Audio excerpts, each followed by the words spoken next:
को ओन करता है। और ये सब हम में से हैं। देखिए जो हमारे बच्चे हैं जो फौजी जाते हैं, ये कोई श्रीलंका, नेपाल या इंडिया से थोड़ी है। मेरे अपने रिश्तेदार हैं जो फौजी हैं, मेरे अपने भाई हैं, दोस्त हैं जो फौजी हैं। कई मेरे दोस्त फौजी हैं जो मेरे हम उम्र हैं, वो तो अब कर्नल शर्नल बन गए हैं, इससे भी ऊपर जा रहे हैं। तो अब तो ब्रिगेडियर भी होने वाले हैं। तो अब वो साथ उनकी जिंदगी गुजारी हुई है, उनके साथ एक दिल का ताल्लुक है, एक रिश्ता है। उनसे बात होती है, उनके दिल बुझे हुए हैं। याद है अभी हम खाना खाने की जगह पे गए थे, जी, कर्नल साहब आए, जिन्होंने काम में उन्होंने आके बताया कि आपको मैं चिट्ठी डाली और आपके कान में काफी देर बोलते रहे। तो मैंने कहा क्या कह रहे हैं सब बताइए आपको।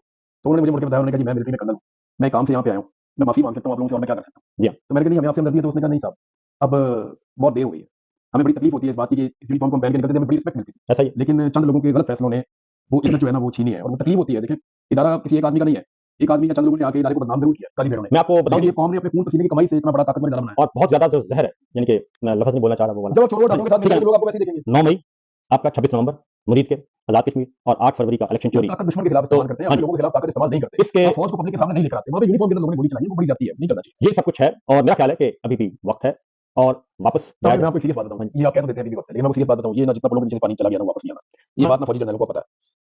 देखें आप जो अगर इमरान खान वापस आके भी कौन को ये कह देगा ना, तो वो सीज फायर जरूर करवा देगा पब्लिक में और फौज में, हाँ, लेकिन अब लोग एस्टैब्लिशमेंट के हक में नहीं वो होंगे। डैमेज, हाँ, वो डैमेज तो नहीं है, लोगों को जितनी समझ आ गई है ना, हाँ, लोग अब एस्टैब्लिशमेंट जिसके ऊपर हाथ रखेगी ना, वो लोग उसके खिलाफ ही वोट डालेंगे। वो इर्रिवर्सिबल है जो हो चुका। अब पुराने वो जैसे है अब ना, अगर इंडिया को आपने इतना फेंटा लगाया, उसका फायदा आपका 2 की हिस्सेदारी चला। मैं आपको बता रहा हूँ आपको कि जैसे ईरान है ना, ईरान ने कहा ना कि अब दोबारा पुराना स्टेटस बहाल नहीं हो सकता। ईरान का आर्मी चीफ कौन है? कोई पता नहीं, अमेरिका का, कोई पता नहीं, इसराइल का, कोई पता नहीं, पाकिस्तान का, कोई पता सारी नहीं। दुनिया को पता है कौन है। अच्छा, तो